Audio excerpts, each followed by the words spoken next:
everyone, it's Hayes, and in today's video we're going to be doing something a little bit different, but I hope you like it. So today we're going to be designing some eyeshadow palettes for Miraculous, and I know makeup isn't everyone's thing, so I'll try and make it more fun for the people, which I'm assuming is most of you, who do not care about makeup. And honestly, the reason I'm doing this video is because right now I am very stressed. At the minute I'm actually taking a week off from my PhD because over Christmas I was actually pretty ill, and I think it might have been in part caused by all the stress of everything altogether. Honestly, on its own, my channel isn't that stressful, and on its own, my PhD isn't that stressful. But when you put them both together, it's stressful, very stressful. I've been very stressed. And actually, so I was kind of annoyed that Plus Plus didn't air Echo. At the time, you know, like I told everyone that day, like, it's on tonight. It didn't happen, so first of all I felt bad for lying to everyone. Even though I know it hadn't been my fault, I still felt bad about it because I told everyone and you all trust me, so I still felt bad about it. However, I was really grateful because the day afterwards, I was really grateful it didn't air because the day afterwards I woke up and I was extremely ill, and I ended up having to go and see the doctor on Christmas Eve. I was okay on Christmas Day, but I still felt pretty awful over the Christmas break, so I managed to get my Christmas PhD done, sent it all off. I did it as quickly as possibly could whilst still making it good, and now I'm having a break. I'm obviously still making videos, obviously, but just trying to chill out a bit more. So I've just taken the week off to just chill out a bit more. I'm not even thinking about my PhD. I'm not thinking of checking my university email until like Tuesday or something, because I just need to have a proper relax. However, I am still stressed about the finale. We have that date of the 24th of January looming over us, and I'm like, what? I don't even know what episode they're airing. It's just 24th of January. That's it. And I'm already stressed. So when I want to de-stress, I find doing things with my hands really relaxes me, and that includes doing my makeup. Just sitting here in the morning watching something on my laptop whilst I do my makeup, I do find quite relaxing and therapeutic. I just focus on what I'm doing with my hands to my face. It really helps me, like if I'm struggling with like writing something, whether it's an essay or a piece of fiction, instead of typing it, I'll get out a paper and pen and handwrite it. I don't know why, just using my hands for anything like baking as well, baking or cooking, relaxes me as well. I don't know why. So anyway, the idea for this video, so Colourpop, which is the name of a makeup brand I really like, posted on their Instagram a couple of days ago about this palette they have currently out at the moment at Ulta, spelled U-L-T-A?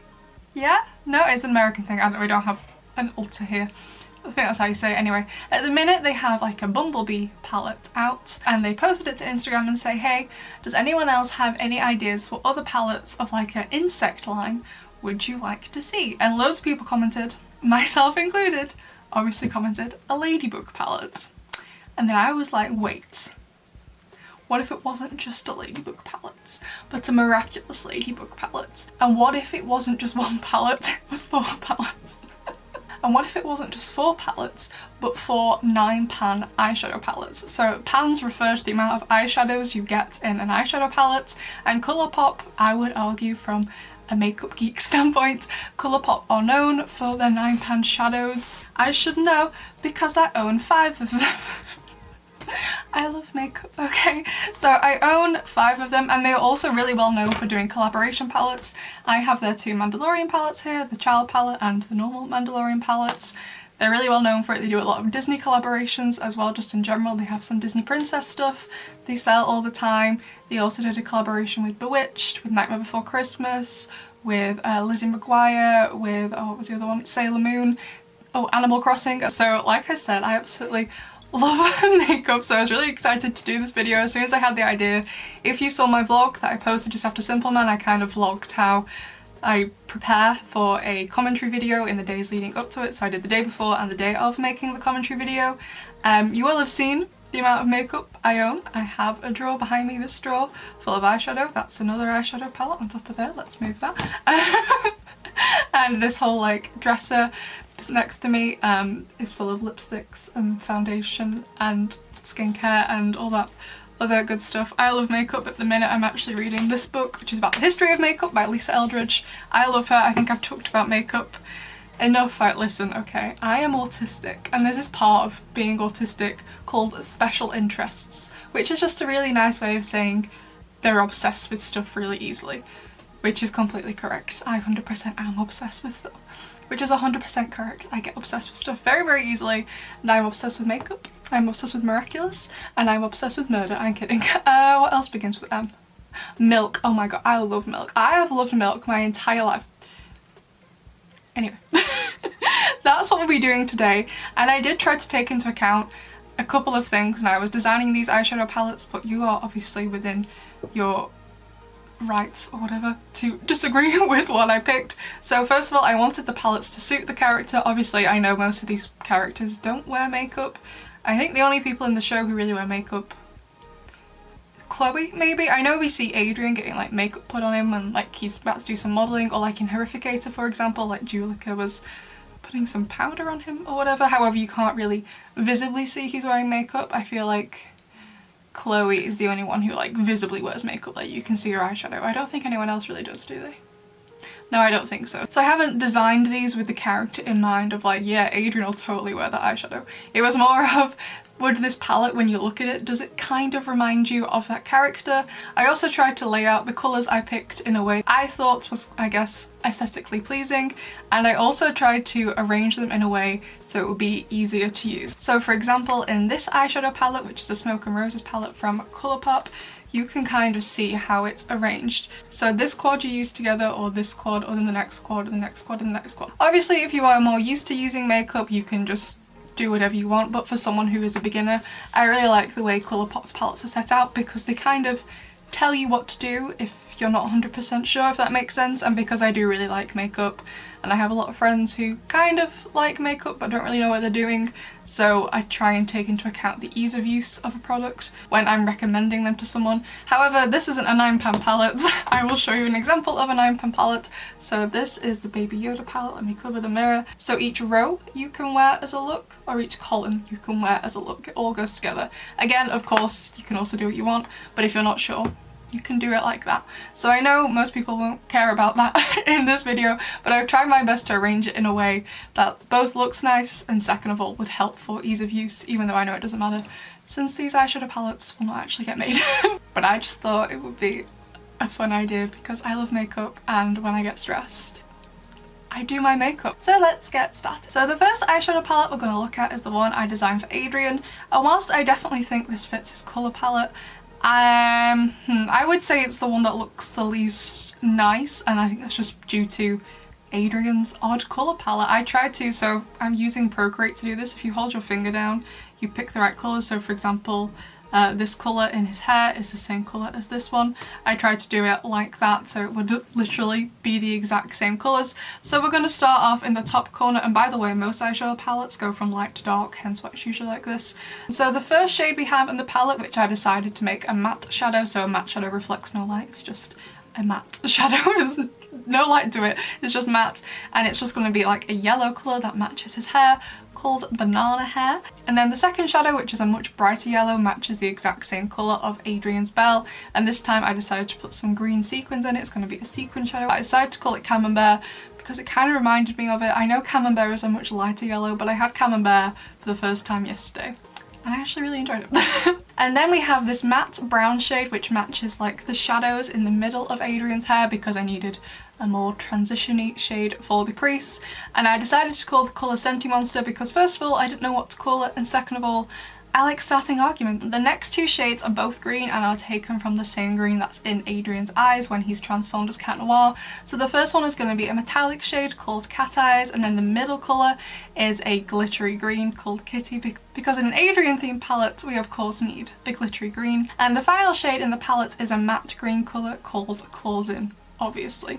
Moving on to the final row of the palette, we have this orange shade called Legally Blind, because if Adrian actually had eyesight he wouldn't have ever worn orange shoes in the first place. And I also made this orange a tad bit lighter, more into a coral, because I don't feel like that exact colour of orange would have matched the rest of the palette. In my opinion, maybe it could have, but I decided to lighten it because wasn't vibing with the rest of the colours. Then in the middle we have a metallic silver that would match the same shade on Adrian's ring, which I called Cataclysm, and then the final shade is a sparkly black called Claws Out, and obviously that black is to represent the cat suit. Should I have maybe included more black in the palette? Maybe. I did think about including some blue as well, however 3 of the other palettes all have blue in them because of the colour schemes, so I decided not to go with blue. I know he wears jeans, but I mean, so do most of the characters. I don't feel like that's like a defining part of Adrian's colour palette. I would say it's more on his hair, his top, and his shoes, in my opinion, but feel free to disagree with me.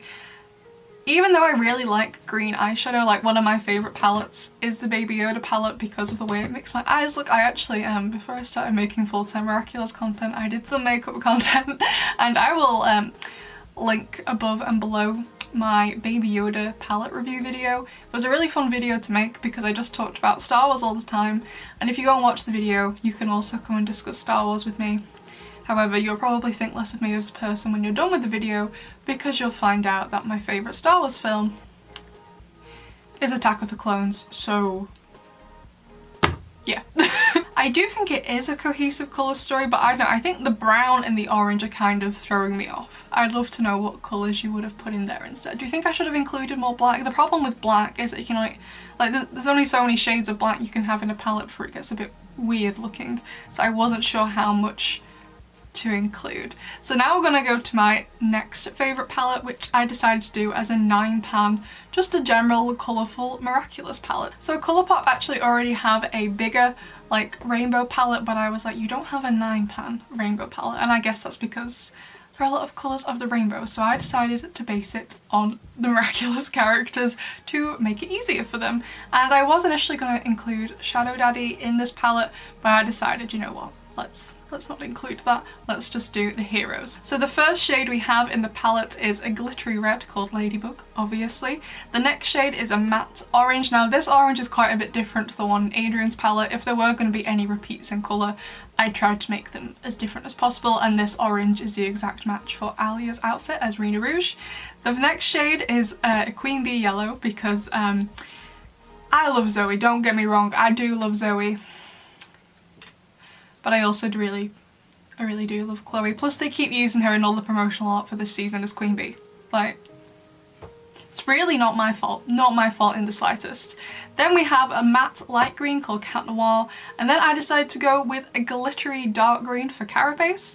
Next up I did like a turquoise for Viperion, and actually made it a bit darker than Viperion's outfit because it's actually quite a bright teal when you get going. It's like, okay, let's change that a bit. I think it might still be a bit too bright actually. Then we have the blue for Bunnix, that would be a matte shade as well, a matte purple for Rena Furtive, and then a matte pink that was just Miraculous because it's the colour of the Miraculous Ladybugs.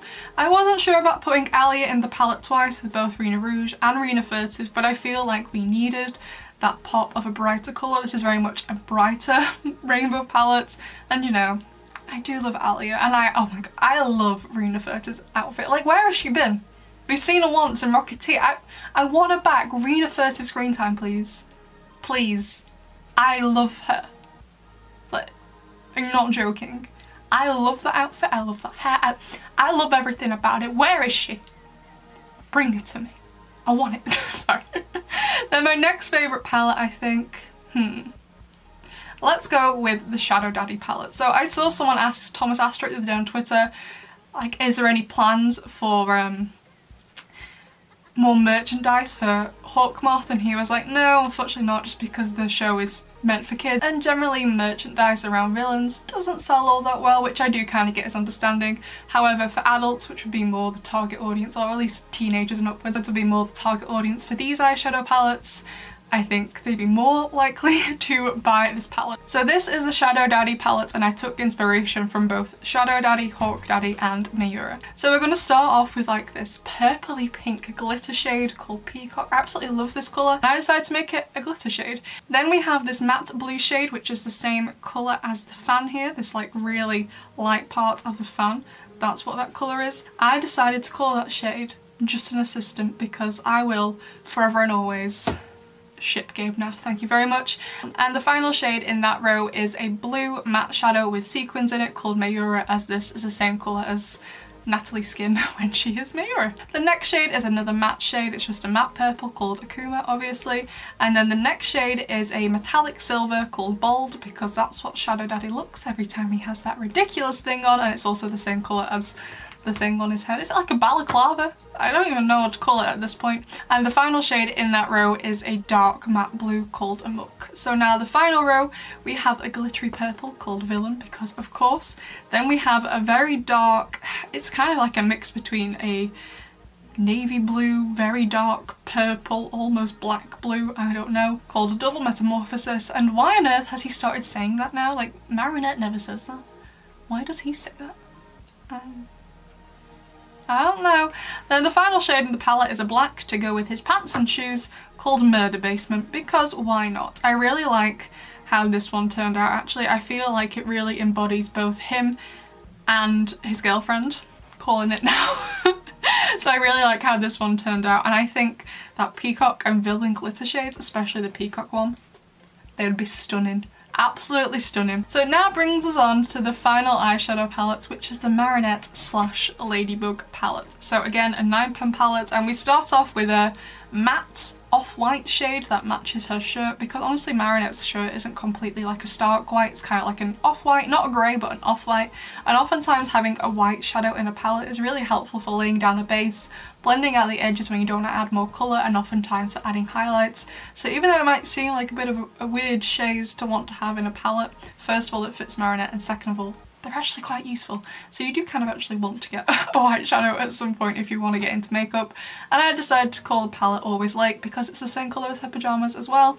Then the next shade, I love this. It's a glittery pink shadow that matches Marinette's pants exactly. I love those jeans. And it's called My Lady. And then the final shade in that row is called On Patrol, and it's the same kind of like grey black colour of Marinette's blazer, and it's also a sequin shade. The next two shades are both red, so the one in the middle is called Spots On, and it matches Marinette's Ladybug suit completely. However, she doesn't really have any other red in her palette, so I made that red a bit lighter on the colour wheel and came up with more like of a corally red, so there was something to go with it, something to blend it out. I made that a matte shade as well, and it's called Bugaboo, because how can you have a palette on Marinette and not have a shade called Bugaboo?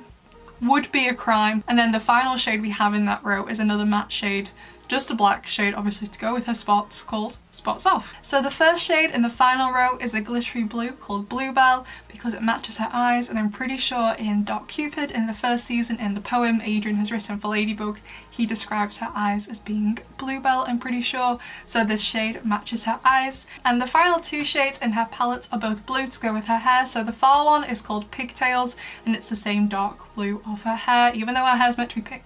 Even though her hair is meant to be black, I understand it's just blue because of highlights and shadows and animation. I understand. But I kind of like it blue. Like the doll I have of Marinette, her hair is blue, so. Anyway, I think she really suits her. So the far colour is a exact match for her hair called Pigtails, and then the one next to it is a matte lighter blue shade with sequins in called Odango, and that's the same colour used to highlight Marinette's hair.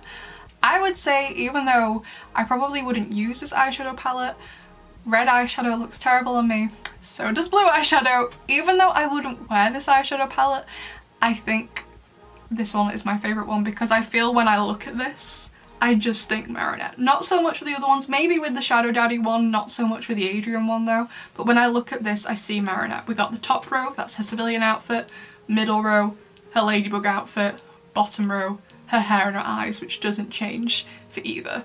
Adrian's palette isn't as succinct as Marinette's, and I decided not to bother including Shadow Daddy's civilian outfit because it's boring. So there you go, besties. Those are the 4 eyeshadow palettes I designed with my makeup geek knowledge, I guess. I don't know. I just really love makeup. I find it really therapeutic and relaxing when I'm having a hard day. If I know I've got a long day ahead of me, I really enjoy sitting down at my desk and putting on makeup. I really like makeup. I don't think this video will get that many views because I know not everyone likes makeup, but I hope you enjoyed this video, besties. I'd love to know what colours you'd maybe put in these palettes instead, Would you have put Rena Furtive in the All Miraculous characters palette? Would you have put someone different in? Like, I know we have Purple Tigress now, maybe I should have put in like a magenta instead of the purple, since the Shadow Daddy palette was pretty much all blue and purple. I don't know. What would you have done differently with the Adrian palette? Because I did kind of struggle with that one, because he's a bit weird with his colours. I don't know. I'd love to know what you think, besties, and I'll see you in the next one. Bye!